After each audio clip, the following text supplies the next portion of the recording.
What's good? What's good? It's the one and only, but what do I know? Boxing coming back at y'all with another one, man. Listen, I definitely got to speak on some things with Chris. I was trying to say Chris Brown. Chris Eubank versus Liam Smith. All right, listen. You know, they're going, Chris done dropped some DMs or whatnot. This is kind of funny. So, you know, I'm going to speak on this, and then I'm going to give my thoughts on Chris. I keep wanting to say Chris Brown. Chris Eubank as a whole. But you see, as you can see on the screen, it says, you know, he tagged Liam Smith in his reel, I guess saying, like, he's going to cook him or whatever. Liam Smith replies by saying, boss, bands. He's like, it may be a banner now, but once that bell goes and the cooking begins, you won't be laughing. Trust me. Boom. Then Liam Smith comes back and says, I can't effing wait, don't you worry. Chris Eubank says medium or well done because he was cooking the steak. And then he didn't reply. Chris Eubank stated, bloody it is then. And then Liam Smith says, are you that nervous that you still trying to get under my skin? It was like, Chris Eubank says, I was under your skin long before this made everyone sees it. So they going back and forth. And then Liam Smith replies with this. All right, so it says, Chris, if that's what you think, you're way off, mate. But let's just wait and see. We're here now, not long to go. Chris responds and says, it's what I know along with everyone else. You ain't fooling anybody with your little silly laughs. People see right through that ish.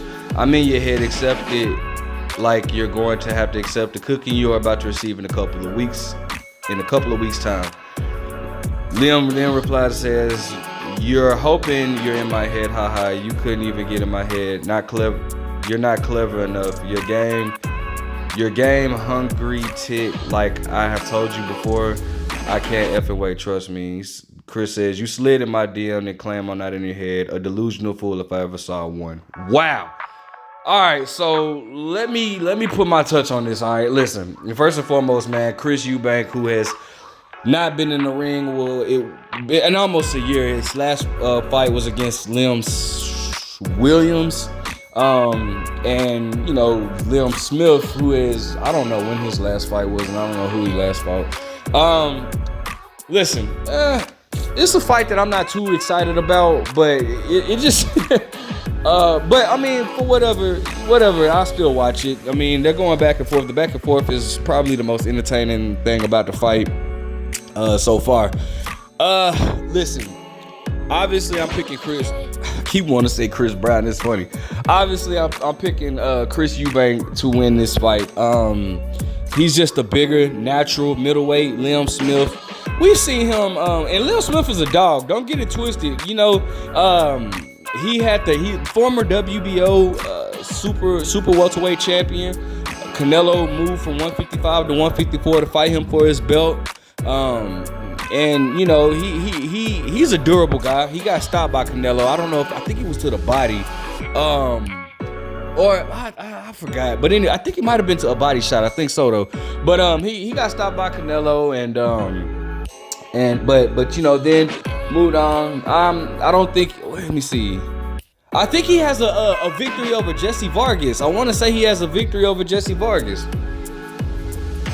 As a matter of fact, I think he stopped Jesse Vargas. Yo, that's matter of fact, he did. Okay, so yeah, he has one solid name that I remember that he's beaten since the Canelo loss. He fought Jaime Munguia, and bro, he definitely showed hard in that fight, bro. The dude, Liam Smith is he's not a level fighter in my opinion, but the dude comes to fight. All right, he's not gonna come to lay down. All right, Chris Eubank, what can I say about Chris Eubank?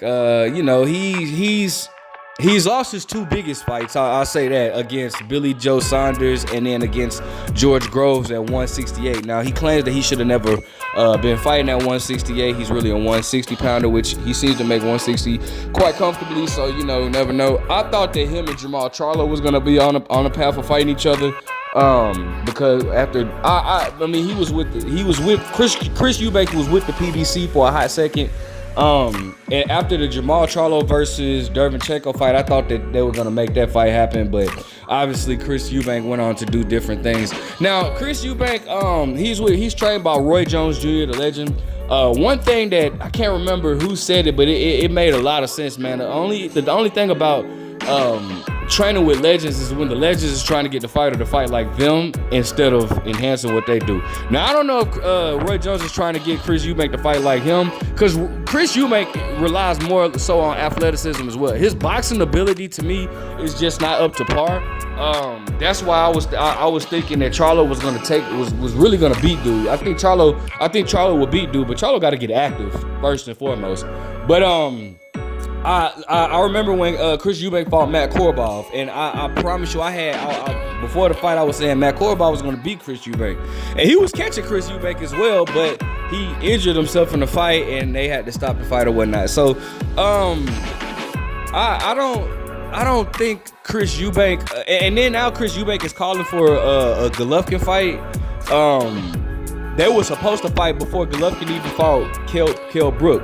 They were supposed to fight, but according to Eddie Hearn, Chris Eubank and his father, they were making delusional demands, and they just couldn't get that fight to prosper. I don't think Chris Eubank is gonna have too many issues with Liam Smith. Liam Smith. And both are coming from fighting family. Liam Smith had of course, his he had an older brother he has an older brother, Paul Smith, who lost to Andre Ward. And of course, we know Callum Smith, who to me is the best one of all of them. All right. Obviously we know Chris Eubank's side of his father or whatnot. So both are coming from a fighting family, but I don't see Liam Smith giving Chris Eubank that much trouble. Chris Eubank has an extraordinary chin. Very athletic, relies on his athleticism.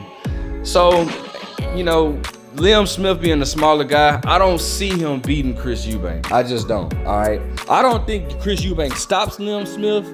I think that it goes to the scorecards. But I do feel like Chris Eubank being the bigger man and more naturally athletic, I think that his athleticism will carry him through the fight.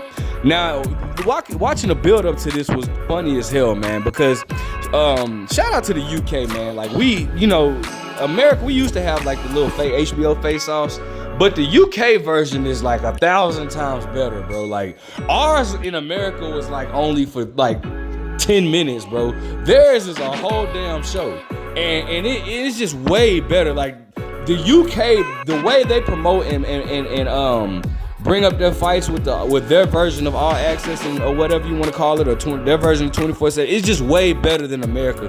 Like they really take their time into promoting and pushing these fights, which is why they can have such a domestic rivalry and put it on pay-per-view and still do good numbers, bro. It was funny because Chris Eubank was like, Liam Smith was like, bro, Chris Eubank, you're not that much younger than me. I'm 34. And Chris Eubank was like, you're 34? I mean, he looks at least 50. Like, that was hilarious, bro. So it's definitely bad blood between the two. They're going back and forth. Ultimately, I have Chris Eubank winning again. Like I said, but the bannering is great. I can't wait for the final press conference. Stay tuned. It will be this week. The fight is this Saturday coming up, and man, I'm excited for the press conference more so than I am the fight. I'm excited. I like the trash talk. I love the trash talk. It seems like nobody in the UK likes Chris Eubank for whatever reason, man. I guess they feel like he's arrogant. Let me know what you guys think about this fight. Who are you picking? Like, comment, subscribe. But what do I know?